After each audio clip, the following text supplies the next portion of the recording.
Folks, one of the biggest things that I get asked is, oh, I wish I could attend something that has a move of the Holy Ghost, something powerful that is life-changing. Well, guess what? I've got the answer to your prayers because my good friends over there at The Appearance Ministries, Augusto Perez, is having a very powerful event coming up June 14th, 15th, and 16th at Christ Central Church in McAlpin, Florida. The information is on your screen. The Appearance Ministry presents Show Me Your Glory event. Folks, this is going to be an incredible 3-day event. If you are looking for a life-changing, powerful move of the Holy Spirit, get out to this event. For more information, go to the announcements tab at theappearance.com. That's theappearance.com. Folks, get out to this. You will never be the same. This isn't a conference. This is a manifestation of His presence. Nationally syndicated media personality and author Sheila Zilinsky, a.k.a. Weekend Vigilante. You're watching The Sheila Zilinsky Show, the only program to bring you the truth behind the headlines, prophecy, and the deeper things of God with a focus on spiritual warfare. And now, here's Sheila.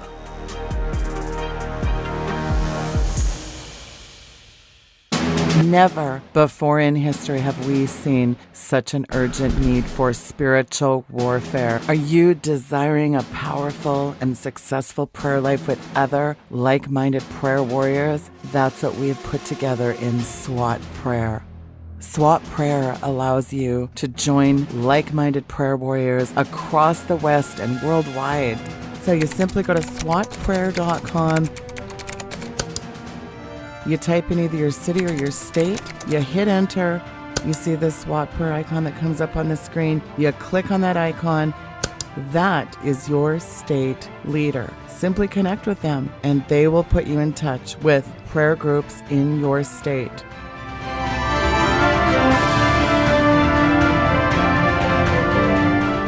God is raising up a powerful body of spiritual warriors ready for battle.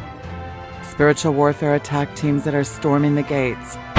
We are fighting a spiritual battle, and as Christians, we can make all the difference in warfare prayer.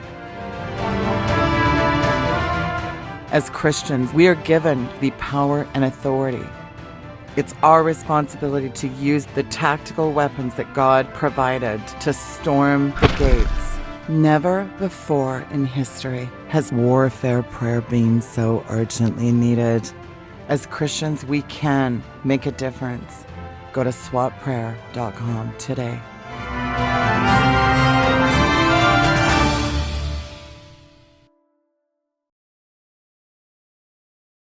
Hi, everyone, and welcome to the Sheila Zilinsky Show. Thank you very much for taking the time out of your busy schedule to tune into the program today. It is a great program. My guest today was probably the most requested guest after he was on the last time, and I'm looking forward to this conversation. It is such a pleasure to have on the program Gary Wayne from Genesis 6 Conspiracy. Gary, welcome back to the program, sir. It is such a pleasure to have you back on. Well, thank you for inviting me back, and so happy to be here and happy to learn that you're enjoying the book and trying to digest all of the information that's in it. It's not one of those quick reads, and I think you're probably wise to pace yourself because there's just that much information in it. Digest indeed. Well, Gary, here's where I want to start today. I want to get into this subject today on the son of perdition, the Antichrist. What's going on in Revelation 9? How does Joel's army fit into this? Apollyon, Abaddon, beasts of the earth like scorpions, Leviathan, serpents, dragons. We're going to get into all that today. But Gary, why is there so much contention, confusion, and just why does this book cause so much befuddlement, I guess is the question.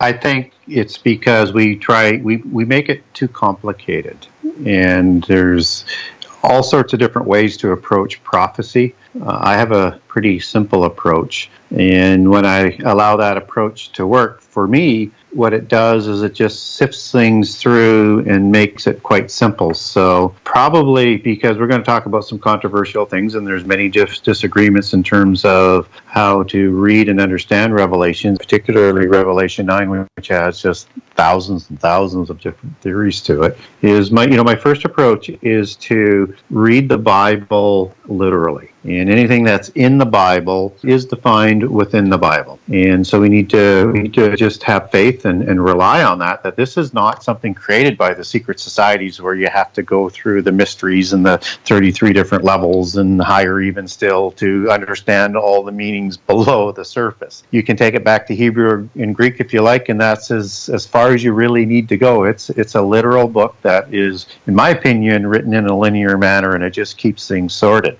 And I also like to assemble all the appropriate verses and passages around the same subject so that when you do that, you eliminate the contradictions because it has to fit. It has to fit like a glove. And then the most important thing is I like to look at what Jesus said first and assemble all other prophecy and passages around what he said. And we're very, very fortunate that he gave an oration on the end times and his second coming and what to look for, and we get an order of events there. So when we place that around the order, then things start to open up. But Revelation 9 throws people even who might follow that as a loop, because you've got a lot of things going on there, and you've got some sort of star that's falling down from the heavens, which I don't think is Azazel or Abaddon or Apollyon. I think they're actually in the abyss. And the reason why I say that is because they have the key to the abyss. And in Revelation 20, when Satan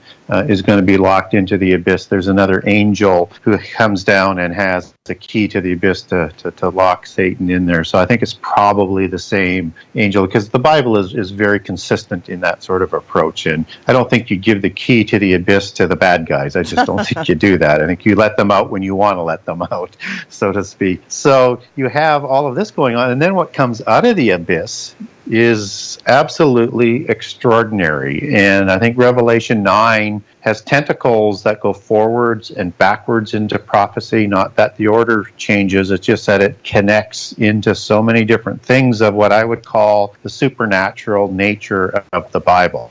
And I know for a lot of people, the supernatural area is something they like to shy away from, but I think most of the Bible is supernatural. And this is just another extension of it, and it's kind of the darker side, because we're dealing with the spiritual realm and the manifestations and sins and creations they created thereof. So what we see coming out of the abyss, that Abaddon or Apollyon as it's known in Greek, is leading, are things that people have tried to sort of rationalize over the years, that they're helicopters and they're this and they're that. Well, if it says they're like beings like scorpions, I think they're beings like scorpions. And if you can accept that, then some of the other things that you'll read in other sections of the book will make some sense, and I'll kind of come back to that. And you've got a major war in Revelation 9. There's 200 million man war, and people say, well, that has to be Armageddon, because, how could there be a bigger army that's being talked about, than that? And again, this is, to me, not Armageddon, because, again, I look at Revelation as a linear narrative. And what I mean by linear is as it happens in order. And there's a couple areas where you get some details of things like the destruction of Babylon, but you get actually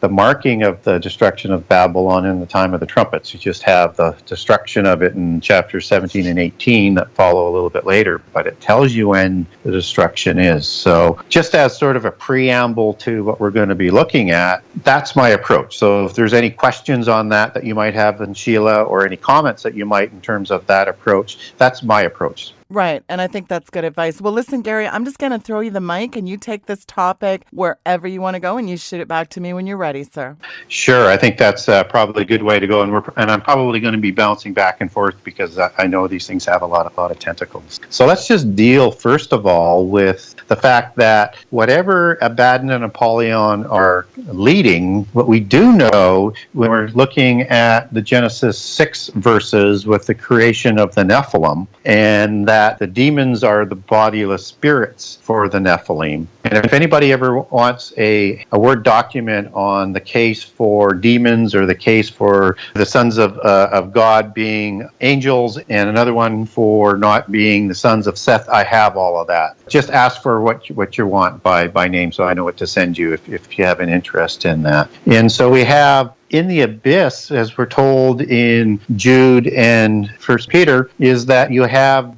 the impassioned fallen angels, the ones who committed the violations against the laws of creation, being sentenced to the abyss. And of course, First Enoch, which I know isn't scripture, is all about this, and you can get some extraordinary details out of First Enoch, even though there's a few things about Enoch that strays a little bit from the Bible. I think it's a pretty good add-on to what's going on in Genesis 6. And so we have these fallen angels that are in the abyss. So the first connection gets to be is what the angels that caused the destruction of the antediluvian world and caused the first apocalypse, we're going to re-see in the end time. And it's after the seals are opened, and it's sometime before the midpoint of the last 7 years. And there are seemingly more than just the fallen angels, because typically fallen angels aren't described as these scorpion-like beings, right? That doesn't mean there weren't other beings that were put into the abyss along with the impassioned fallen angels. One could imagine maybe the worst of the demon spirits would be cast in there, and some people think Nimrod was cast in there even after the flood.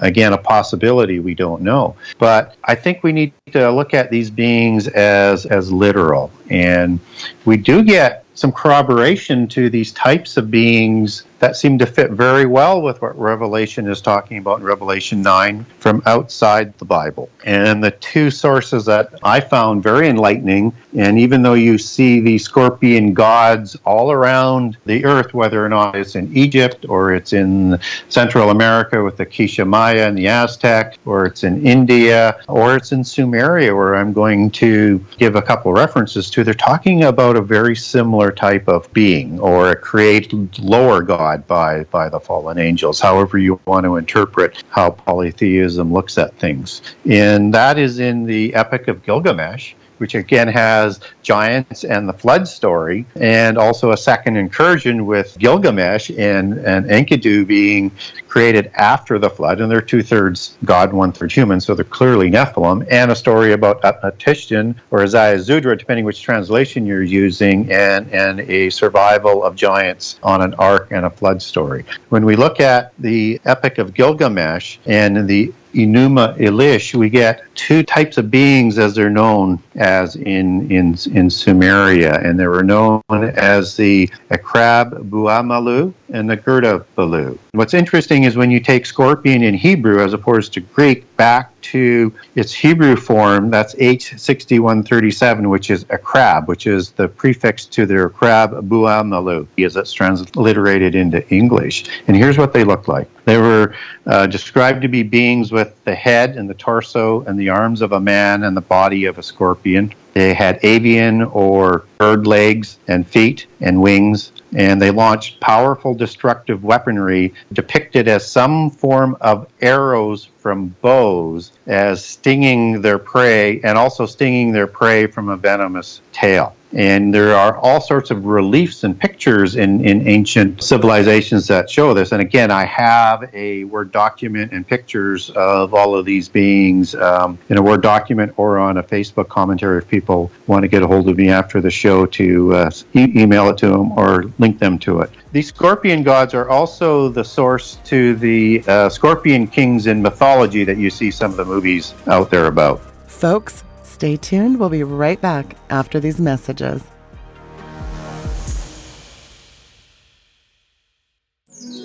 Hey everyone, it's Sheila Zilinsky. Folks, did I tell you I'm boycotting Starbucks? Listen, I have been on the hunt since I did that expose for a 100% Christian-owned coffee company. And I'm excited to tell you that I not only found one, but I bought their coffee. And you know what? The only reason I agreed to promote it is because I love it. It's the best coffee that I've ever had. And that's not a line. You know how most people just say that? Well, I actually drink this coffee. I've given it to friends and family and even my staff. And you know what they all say? How do I get more of this coffee?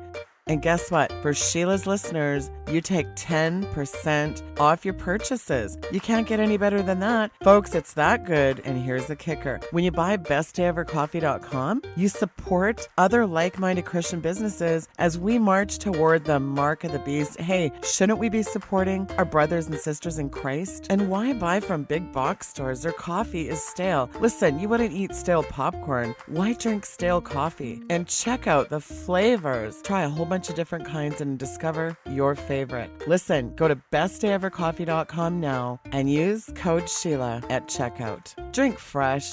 Drink bestdayevercoffee.com. You're watching The Sheila Zilinsky Show. The scorpion gods were created by Tiamat, but Tiamat is the equivalent to Leviathan in the Bible. Some of the other names people might know out of Middle East mythology, and they have different names for these all around the world, but Lotan or Nahor would be other names. And like I say, every culture and religion has a Leviathan type being, but in their version, it's the creation gods and the cosmic egg and all of that wonderful stuff. And so these scorpion beings that are created by Tiamat, they were created to attack the lower gods and to keep them in line. And they were destroyers of lower gods, and they were known as destroyer type of gods. And then after Tiamat is destroyed in polytheism, then they were guarding the temples of the sun and to the gateways to the abyss and the underworld. And again, when we start talking about these gates to the underworld and to the abyss, then we have this connection back to Revelation 9, along with the descriptions that they are and how they're described in the Bible. And when I look at the Enuma Elish, is that Tiamat created a lot of interesting beings that people may be familiar with. She's accredited in the Sumerian, and I also know you have Bast in the Egyptian mythology that would also be credited with opening Pandora's box, and all of the religions have their own variation. But sticking with the one to keep it simple, she creates also the Hydra and the dragon, the hairy hero, which seems to be the Anunnaki. I think that's probably how it should have been translated, because the Anunnaki are shown as being hairy, and we know Nephilim were hairy.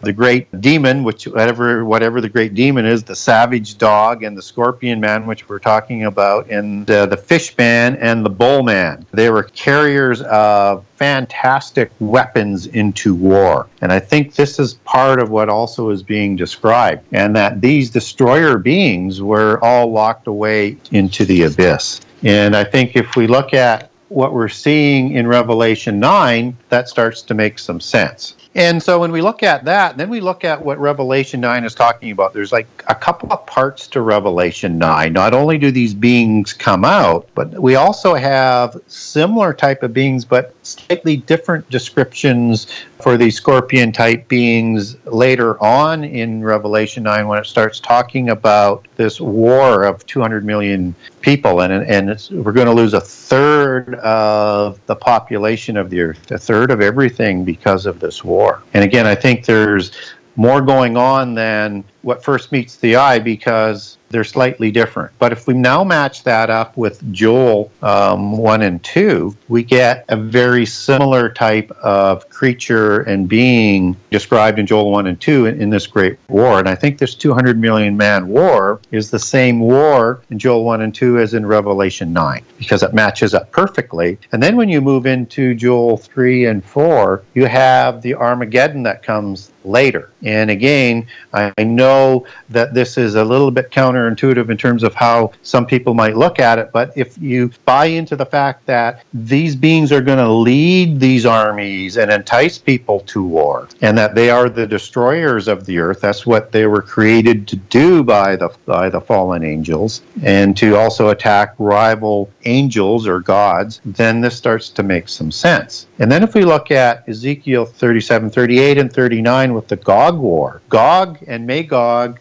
are notorious giants in Greek mythology, and they are the sons of Iapetus or Poseidon, depending on which translation that you're going to use on that, and I think they're the same god. So we have giants that I think are leading the war in Ezekiel 38 and 39. And again, people think, well, no, that's got to be Revelation 20 and 21, where you have the Gog War after the millennium, except that it clearly says in 38 that this happens in the latter days when the people have been gathered onto the mountains of Israel and the people of Israel. So the latter days are the end time. And then in chapter 39, it talks about the second Exodus. So again, we're getting time markers, and we're getting these supernatural beings coming together to create this huge war that looks like Armageddon. And that's the point. This is a counterfeit Armageddon. This happens towards the middle of the last 7 years. People will think it's Armageddon. This will be part of the credibility that Antichrist takes and drafts for himself to convince people that he's the Messiah. So just as Jesus comes at Armageddon to slaughter the armies, he'll take credit, I think, for the Gog War and protecting Israel. And that's why Israel is, even though Antichrist is rising, they look at him as the false Messiah. And plus, they're also given the sacrifice that happens at the beginning of the last 7 years on a wing of the temple, as Daniel describes. And this covenant that is negotiated for the last 7 years is negotiated by Antichrist. And he starts his rise to power, even though you have the 10 empires or groups of nations or trading blocks that the secret societies have already divided the world up, and that's been the role of the Club of Rome, ruling the earth, but under the control of Babylon, which is the mystery religion, Enoch the Evil, and Babylon and Babel, and controls the world empire, because this is the organization that is able to bring the world together through taking advantage of cataclysms and false signs and things like that. But this starts the last 7 years, and so this war happens so that Antichrist can add to his pedigree to deceive people. Now, what's interesting, and another connection back to all of this as I make that point, is we need to understand the son of perdition term. Because when we understand the son of perdition, then we understand the timing a little bit better as well. And the son of perdition, as it's talked about in a few chapters, one would be 2 Thessalonians, when he's revealed, and it gives an order of Antichrist's rise to power at the midpoint of the last 7 years. And we also get that in Revelation 17 twice, the son of perdition.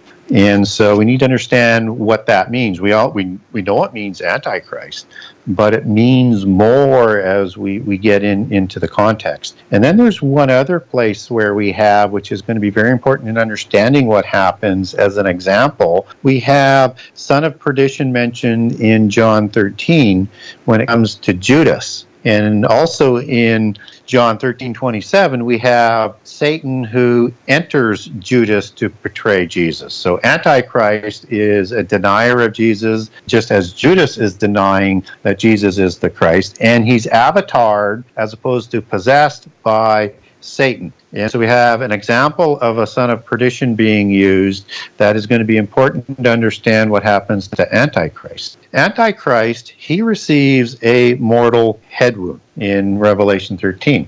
I think this is the time when he is avatared and brought back to life to fake a false resurrections, because everything the mystery religion does, everything Antichrist does, is a counterfeit. That's why he's called Antichrist. He's a counterfeit.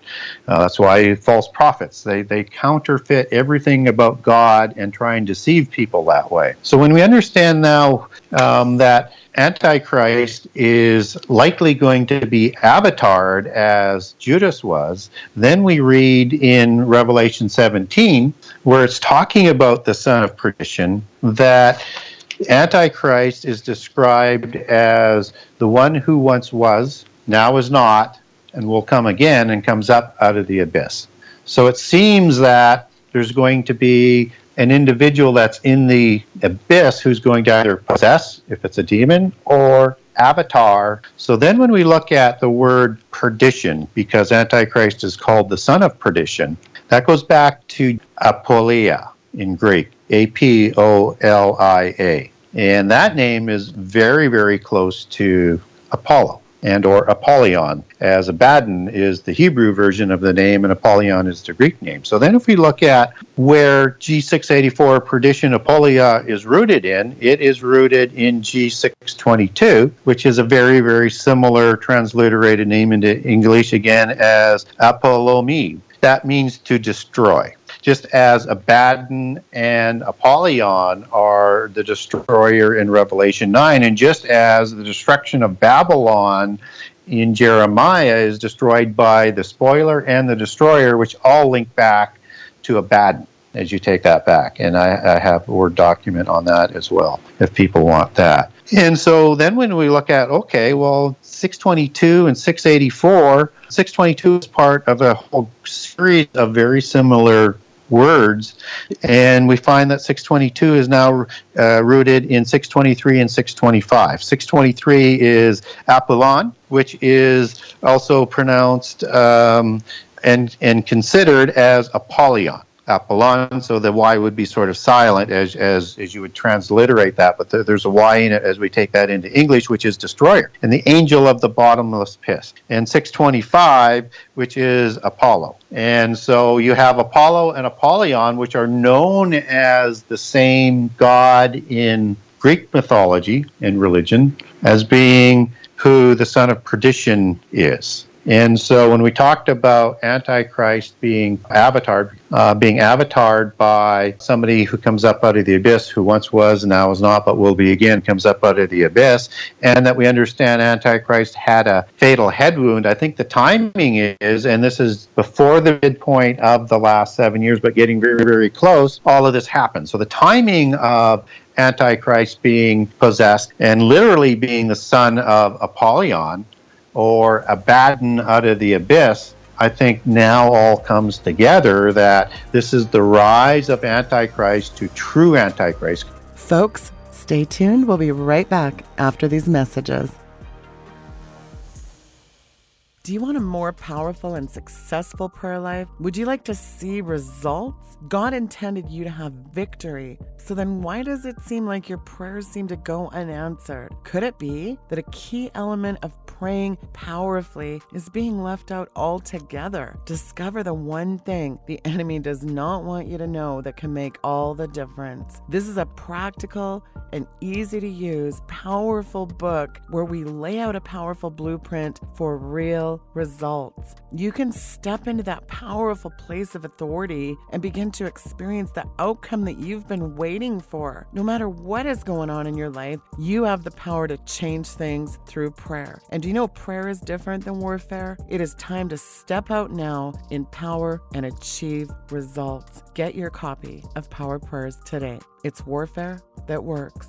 Find it on Amazon, Barnes & Noble, and get it brought into your local Christian bookstore. It's warfare that works. You're watching The Sheila Zilinsky Show. Remember in Matthew, Jesus said there would be many antichrists. Just as Gog in the New Testament from Greek, if you take that back to Hebrew and its meaning, although it's rooted in Gog in Hebrew as it's described in Ezekiel 38 and 39 and back into Genesis, it is also a term used for an antichrist. And Gog is leading this war in Revelation 9, Joel 1 and 2, and Ezekiel 38 and 39. And now when I talked about that we have an Armageddon war to counterfeit the rise and substantiate the pedigree of Antichrist, and now we have and see why he becomes so powerful, because he's going to be avatared, just as Judas was the son of perdition and was avatared. And so that the words of Scripture could be fulfilled, and again, so that the Antichrist prophecies could be fulfilled in this case, God will permit this to happen to lead people astray. So we're talking about Revelation 9, and we're talking about the destruction of Babylon, which is going to happen after the Gog War, and we're talking about the rise of Antichrist. Understand, after Antichrist is going to be avatared, and as what is described in Revelation 17, is Antichrist will turn on Babylon and destroy Babylon so that it can set itself up to be a new religion and worship directly Satan. And this again is the same time as Revelation 12, when you have the war in heaven and you have all of these angels coming down to participate in the end time. And this is all of the stuff that is going on is what Jesus is talking about with the birth pangs. And if you go back into Isaiah and you go back into Isaiah 13 and 14, which are the same prophecy, and Jeremiah 50 and 51 in terms terms of the destruction of Babylon, these are the travails and the labor pains that are being talked about there. So Jesus is being very specific that what happens in Revelation is that you have very similar destructions, whether or not it's in the seals, it's in the trumpets, or it's in the wrath bowls, but they become increasingly more intense, happening more often. And this is what is being described in the linear nature, in my opinion, of Revelation, is that you have all of these things that seem like similar catastrophes and destructions are going to happen multiple times, but in ever-increasing intensity as we get towards the end time. And that's how Antichrist deceives people, that this is Armageddon, because it looks like Armageddon. And then when we enter back into, as I mentioned, Isaiah 13 and 14, and it's the same prophecy, and we understand that Isaiah is talking about the oracle of Babylon and the destruction of Babylon. And this is the same two chapters that are going to introduce howlings, which is, take that back to Hebrew, and you've got dragons and satyrs and all sorts of beasts. This now starts to mesh in as we understand the timing of the destruction of Babylon and the Ezekiel war and the opening of the abyss, that we have all of these dancing satyrs and owls and dragons and things, dragons living in palaces and drunken with rituals and feasts because of the hatred for humankind and at the destruction of Babylon and what they're about to bring on humankind. This is not language that is being exaggerated. This is language that is developing the understanding of Revelation 9. So Isaiah 13 and 14 are dual prophecies, what I call prophetic dual prophecies, as is Jeremiah 50 and 51, because you have the fall of Babylon and the fall of the Assyrian, as it's talked about in Isaiah 14 as well, in ancient times, but you have events that are going on that cannot be applied to the fall of Babylon in ancient times or the fall of Assyria in ancient times. And there are clearly events that are going to happen going forward. And you also have things like Lucifer being mentioned, who, when we take that back to Hebrew, is Hail-El, which is Hail-El ben Shakar, so Hail-El, son of the morning. And I don't believe that should be translated as Lucifer, because that's an Italian word that's just been put in over a Hebrew word. And I think we should look at the end of it where it has an EL. That's probably and likely one of the names or titles that Satan had before his fall, which it describes him as falling. And certainly we can't have this as a human king who fell from heaven, because only Satan falls from heaven. And we know that because Jesus in Luke 10:18, always go back to what Jesus said, he saw Satan fall from heaven like lightning. And then it goes into, Jesus talks about, because I like to put verse 19 in there as well, where he gives us power over scorpions and serpents. And again, I think that's all connected, especially when we look at what I think is being described in Revelation 9 as those scorpion gods. I think that's there for a reason. And so when people look at Isaiah 14 and say that Lucifer is a Nephilim or a human king, I think this is a little bit of a misnomer. You have the Assyrian and the king of Babylon, which is the figurative Hel-El, which is H-E-L-E-L, as the king of Babylon that's being described about and being used with what happened in prehistory to give us the context for what is going to happen in the end time. So that when you start to read all of these other details that are in those prophecies, particularly Isaiah 14, that this could not happen to a human, you can now read Ezekiel 28 in the same way and understand that that is also a dual prophecy. And when it calls the being that appears to be Satan in there as a cherubim, he is cherubim. This is not a human. And so we have to understand that there are a delineation of these supernatural beings. You have these fallen angels, and you have their offspring, which are the Nephilim and the descendants of the bloodlines, who are going to be probably the kings and the rulers of this 10-nation empire in the end time. And I also leave open the possibility that we may have some newly created Nephilim, because it's going to be like the days of Noah, as Jesus said.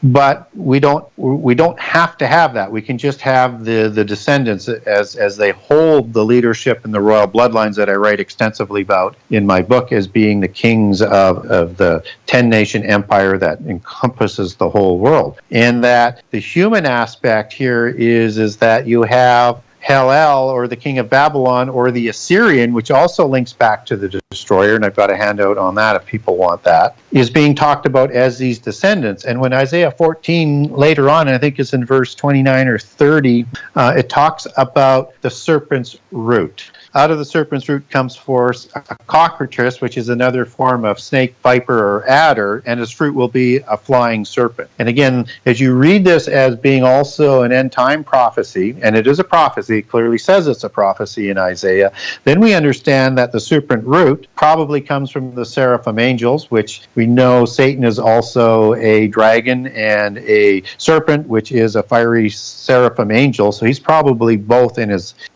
ancient sort of titles that he held. And out of the serpent root will be the fruit of the flying serpent. Okay, well, that's a seraphim angel. So I think what it's talking about there is quite clearly is that we have a lineage of Nephilim that is going to produce another type of Nephilim that is going to declare himself as Antichrist. That's going to bring about, what they're going to try and bring about is Satan's throne on earth, which kind of happens officially invisibly as opposed to invisibly as he has authority over the world today, so that all people left are going to worship him and take the mark of the beast. And the serpent root is the offspring of the Nephilim, created by the serpent-like angels who went to Mount Hermon to create the original Nephilim. And I think you have all of these types of things coming together to suggest that you've got this supernatural alliance in the end time that are all down on earth with us, creating all of these terrible catastrophes. And just as you get into Ezekiel 39,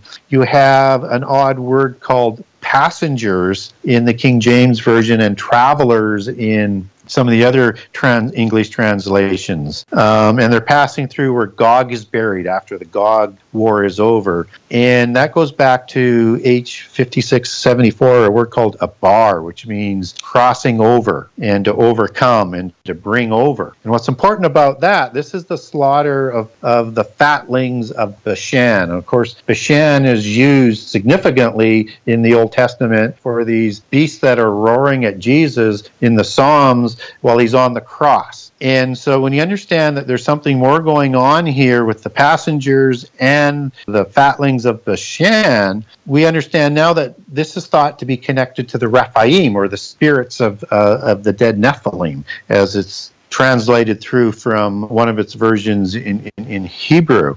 And that in the Ugaritic civilization, that these Rephaim, which are in Bashan, and where Mount Hermon was and where the initial Nephilim were created, we have this connection of Rephaim, who are talked about in the Ugaritic texts of being able to cross over from the underworld, or the abyss that we talked about earlier, and the physical world.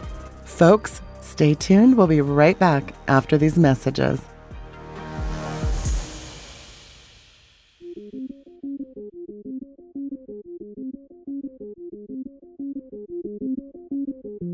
The Green New Deal appears to be the #1 headline in the news, and it is not going anywhere. But is this New Deal really new? This green agenda is not about saving the planet, as its creators are quick to espouse. It is instead the re-implementation of an ancient pagan imperial doctrine that seeks to destroy the world's nation-states, implement global governance, and drastically reduce the world's population. The new religion of Gaia is in fact a revival of paganism that rejects Christianity altogether and considers its followers to be its biggest enemy. Gaia is a cunning mixture of science, paganism, Eastern mysticism, and feminism, and has made this pagan cult the fastest growing religion on the planet. It views the Christian faith as the only obstacle preventing the formation of a global religion centered on uniting all forms of life around the goddess of Mother Earth. In her critically acclaimed book, Green Gospel, author, researcher, and broadcaster Sheila Zilinsky demolishes what you think you know about the Green New Deal. She exposes how the claim that the human-induced global warming and the green agenda were diabolical plans deliberately hatched decades ago by the UN and are the greatest frauds of our time. Green Gospel unpacks the greatest deception of our era and takes you through the astonishing who, what, when, where, and why of the Green New Deal and explains what it's really all about. Get your copy of Green Gospel today.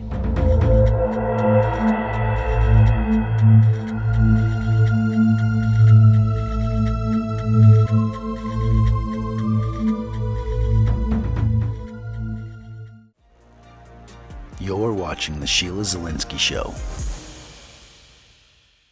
Now we have these travelers that are inexplicably in there connected with the fatlings of Bashan. And again, look for Bashan as that sort of prophetic marker. So we have so many things that interconnect into Revelation 9 that goes back into the Old Testament and gives us understanding for those crazy things that Revelation 9 talks about and starts to give us an order of events. If we let it read literally, that starts to make some sense. So are you still with me, Sheila? And do you have any questions on that? You had said that you wanted to do some questions and things, and I was just watching the time. Yeah. So. One of the things I just wanted to get your sort of take on to tie this in was, and this is really key with the Masonic, the Gnostics, the Theosophy, this sort of New Age delusion that Lucifer is always good while Adonai is intermittently evil. That's a really, if you look at the Sumerian flood narrative of the Epic of Gilgamesh, you mentioned that before, it's always Satan is the good god. This whole light is as we know, is the Masonic symbol for intelligence, information, knowledge. It's really interesting how that's been twisted, though, hasn't it? Yeah, they've done a very, very good job of twisting things around in ways that people haven't really thought of. The word Adonai actually appears in Hebrew, right, as my Lord. But it's also, my Lord is used, about 6,000 times inappropriately in the King James Version, in my opinion, because, it doesn't go back to Adonai. It goes back to Elohim and Yahweh. So, and when we look at how they perceive the God of the Bible, and when I talk about they, I'm talking about Gnostics and Freemasons and polytheists in this global Gnosticism, is that they look and name the God of the Jews or the God of the Bible Adonai. And Adonai is the same God of Adonis that they have in their mysteries as being one of the gods. And just another angel equal to, the angel they call Lucifer, who we call Satan,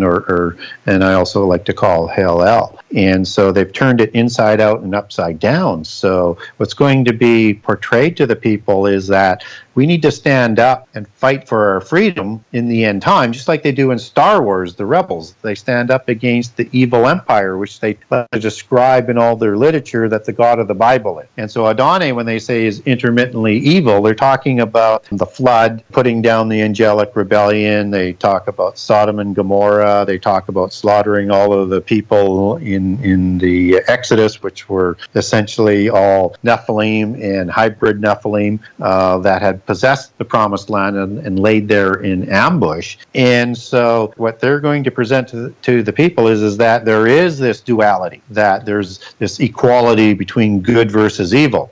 And there always will be this perpetual fight. But if you want your freedom from oppression, freedom from ignorance, and to be like gods, which is exactly what Satan promised in Eden with the fall of Adam and Eve with his first revenge, this is going to be promised again. And they'll make an extraordinary case that Christians and all people who follow God, the true God of the Bible, are the evil ones, and that we need to be exterminated, which is why you have Babylon exterminating people in the first 3.5 years, and you have the slaughter of those who are not raptured and do not take the mark of the beast in the second half. And so intermittent evil, yes, that's how they like to describe Adonai, but they also view him as pretty much totally evil. And this is going to be that argument that's going to be very, very pervasive and persuasive with all the signs of miracles and all of the catastrophes and everything that's going on. They're just going to inundate people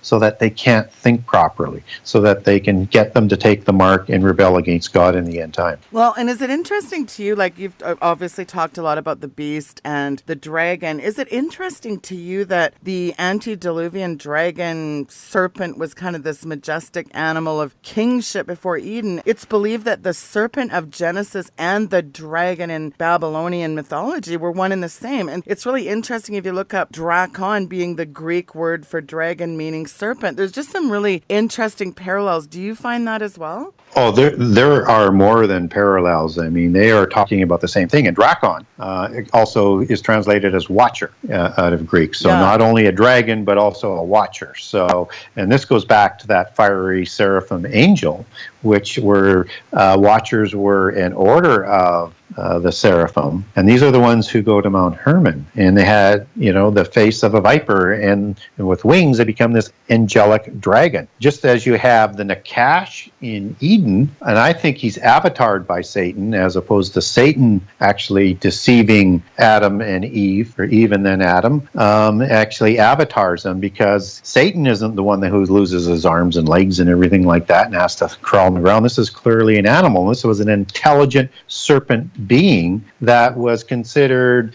in the polytheist world the symbol for kingship and the preferred being by Satan because of its intelligence and to be a king-like being. And it's replacing with the creation of Adam, the Nakash, the serpent. And that's why you also have, with the second revenge of Satan and the fallen angels, you have the Watchers going to Mount Hermon to create the Nephilim, who also look like serpents. And that's why they have, for kingship, all of this cobra, snake, and dragon imagery around not only the gods, but also the gods' representatives on earth, their offspring, the Nephilim, who controlled the kingships both before and after the flood. And that is not a coincidence. So when we talk about Isaiah 14 as the serpent root, we have the serpent root that goes back to Genesis 6. We also have the seed of the serpent in Genesis 3:15, which, from how I perceive things, Genesis 6 fulfills that. And I know there's a couple other views on Genesis 3:15 that I won't go into today. And you also have the Nakash. One wonders whether or not Satan and the fallen angels saved some of the Nakash from being stripped of their arms and their legs and their ability to speak and their intelligence. I wonder whether or not these are part of the reptilians that are part of the alien deception that's going on, just as the little people might be part of that deception as another violation against the laws of creation, to give people of the earth an impression that there are all of these species,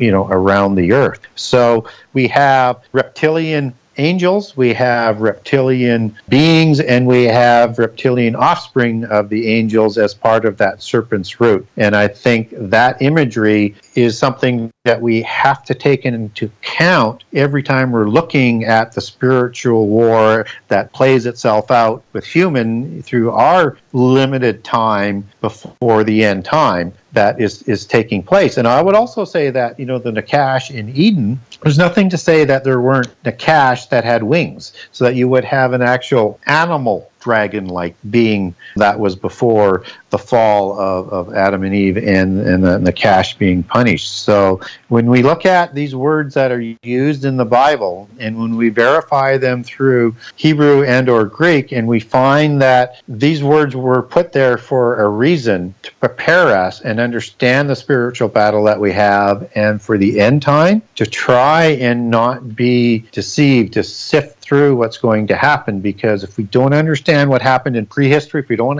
understand what happened in the Old Testament, then we will be very vulnerable to be deceived. And clearly, Jesus is talking about this when he says that even the elect will be deceived if that were possible. We need to prepare not to be deceived. Right. Yeah, that's a good point. Now, get into Leviathan, because Leviathan is very interesting, and it's also very significant, isn't it? It is, and it's literally a dragon. It's literally a serpent, and in this case, a sea serpent. And it all sort of goes with that same sort of word. And whether it's Tanim or it's dragon or it's serpent. And there were two of these in the beginning, and God destroys one, right? Just as in polytheism, you have Marduk or Baal destroying equivalents in their recollection of prehistory with a polytheist lens. It's talking about the same type of events. And that Leviathan, we're told, is going to be destroyed again in the last one in the end time. So there's still a Leviathan that's out there, apparently, that we may see in the end time. And this thing would be just frightening beyond understanding. And if God destroyed one so that it couldn't populate and destroy the whole earth, I just wonder whether or not this was part of creation or before creation. Who created the Leviathan that one had to be destroyed? Because it either served a purpose or it was created to destroy the earth. And I don't think God creates anything to destroy the earth. So again, you get into this whole Leviathan thing that's part of the serpent. And in Jewish mysticism, there's this rebellion that happens in days 1 through 6 where you have the separation of the sky and the earth. Well, that's where they believe that the rebellion happened, and Leviathan was part of that rebellion that took place with the other angels. And I think there's going to be, something spectacular that happens at some point in the end time with Leviathan, probably towards the end. But it's definitely that last one's going to be destroyed. But it's that serpent and dragon imagery and how highly the polytheist religions hold these dragon gods. And in this case, that would be their cosmic dragon that was part of their creation. Folks, stay tuned. We'll be right back after these messages.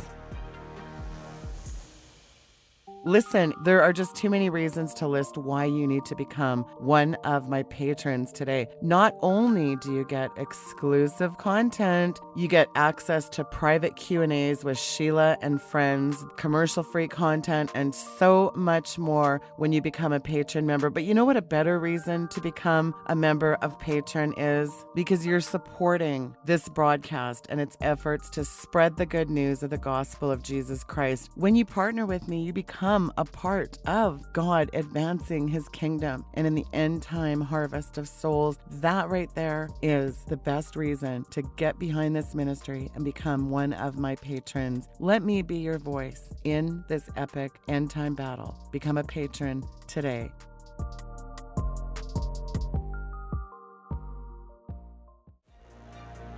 You're watching The Sheila Zilinsky Show. So, and I'm not suggesting that Leviathan created the world and life through a cosmic egg, but what we do know is there were 2 Leviathans recorded in the Bible. We don't get a lot of detail why they were created. We only know that God destroys one, and the other one is going to be destroyed in the future. When it comes to the Antichrist and the connections to what we're talking about, Abaddon, Apollyon, this whole Revelation 9 scenario, and as it pertains to Joel, and we got into Isaiah 14, what really is the important key takeaways from this for the listeners right now? Sort of tie it together for us. There are going to be extraordinary things that, if we're around to witness, and I believe more towards a slightly after midpoint of the last 7 years for rapture, is that we're going to see some extraordinary beings and things that are just going to blow our minds away. And that we're going to be very, very alert that we don't jump at who is the first Antichrist, because there's only one that rises to the top, and Jesus clearly says in Matthew 24 that there will be many Antichrists. So we can't just be jumping here and there and saying he's the Antichrist, because Gog is considered in its meaning a type of Antichrist. And I think we're going to see these coming from all peoples in the end time. There's only going to be one, and he's going to be the one that is avatared by the one who comes out of the abyss, Apollyon, just as he's called the son of perdition. So we have to be very, very clear as these events come on us that we're not going to be deceived into saying this is Armageddon and we're going to fall for who the false Messiah is proclaiming himself to be. And that this false Messiah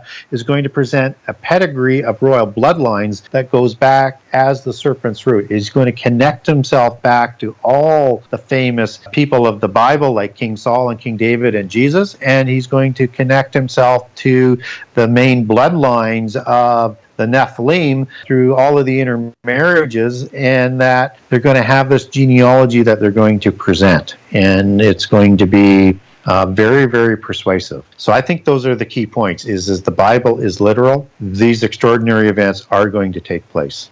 Yeah, well, with those kind of beasts of the earth, when they do take place, extraordinary is probably an understatement. I think you said it earlier. It's going to just blow people's minds. It says that people's hearts will fail them for fear of those things coming upon the earth. One thing is really interesting, though. A lot of people, say, oh, no, this is just happening spiritually. I really believe these beasts of the earth are going to be manifesting in the physical. This is not something taking place in the unseen realm. Yeah, I think we're going to see these visible beasts. They may even be fighting rival factions for all we know. Right.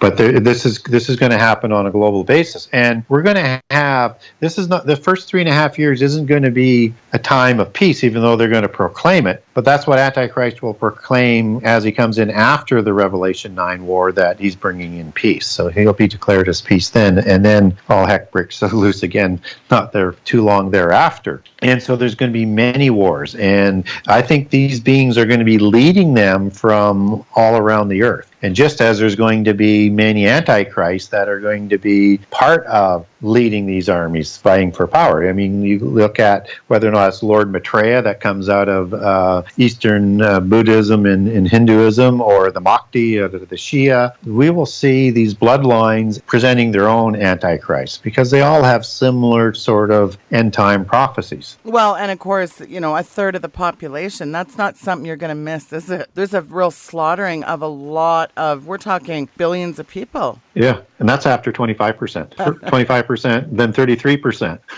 So you can understand why people would think that was Armageddon, right? Absolutely. Well, I'll tell you what, people have got to get this book, Gary. In the waning part of the show, I want you to tell folks the best way they can check out your handiwork and get a copy of Genesis 6 Conspiracy. So if anybody wants to get a hold of me or ask me a question or get any of the stuff that I was offering earlier, you can get a hold of me through my website, Genesis6conspiracy.com, Genesis 6 with the number 6 conspiracy.com. And on there I have an email connection where you can send me an email, and also you can connect through Facebook, that I'll get to in a minute. And if you wanted to order a signed copy, you can order it through the website. If you wanted to connect to Barnes & Noble or Amazon from there, you can do that, and also to the Kindle edition. And if you do ask me a question, I will get back to you on it. Or if you do ask me for a handout and I have it, I will provide it for you. And you can follow me on Facebook at Gary Wayne, and also on a group that I have, Gary Wayne, the Genesis 6 Conspiracy. So that's the page Gary Wayne and the Genesis 6 Conspiracy group. And I also have a couple Genesis 6 Conspiracy pages, and I monitor all of those. So you can get a hold of me there. And I put out a weekly post. So if you're wanting to hear a little bit more on the Serpent's Root, I'll be doing that one probably in a week and a half in detail, but I already have 6 parts before that on these various types of beasts that we were talking about. And you can also follow me or get a hold of me on Twitter at GaryWayne63, at GaryWayne63. Excellent. Well, thank you so much, Gary, for taking the time out of your busy schedule and coming on today to really lay this out really like no one can. I really appreciate your time, and thank you so much, and we look forward to you coming back real soon. Well, terrific. I really enjoy talking about this, and I think it's the first time I spent this much time on Revelation 9, and to me, it's just one of the most fascinating parts of prophecy that's in the Bible. Well, you talk a lot about it in your book as well, and I think it's just such an incredible book, and I'm looking forward to finishing it. Yeah, it's a journey. It's a journey, no doubt about it. And then most people like to go back and reread it as well, because there's just so much information in there. You got that right. Folks, that was Gary Wayne. The book is The Genesis 6 Conspiracy. Get your hands on this book. There is so much information in this book, and I'm looking forward to having Gary back on. I really appreciate your prayers, and I also really appreciate your support. And I want to remind people, I need your help as a listener. If you are not financially supporting this show, I need your help. I don't have advertisers or sponsors. It is a listener-supported show, and I really need your help, and I hope you do get behind me and make sure that this show stays on the air. So if you're not supporting me financially, please do that. That is very important to me, and I thank you for that. And please be praying. Your prayers are really important to me, and I thank you for tuning into the program. Good night, and God bless. Hey folks, listen, do you know how vitally important it is that you subscribe, like, and share these videos, because when you take that simple action, you're helping to boost the show's algorithms. You know what they're doing out there on YouTube, Facebook, and Twitter? They use AI to monitor and distribute content. So when you do share, like, and subscribe, it helps the show appear in more people's news feeds. And that is important with all this Stasi censorship, isn't it? So by liking and sharing, you're actually taking part, spreading the good news of the gospel of Jesus Christ, equipping the saints. You're part of that. You become part of the harvesting of souls for God's eternal kingdom. So please, again, take a moment to spread the good news of Jesus Christ. Like, share, and subscribe.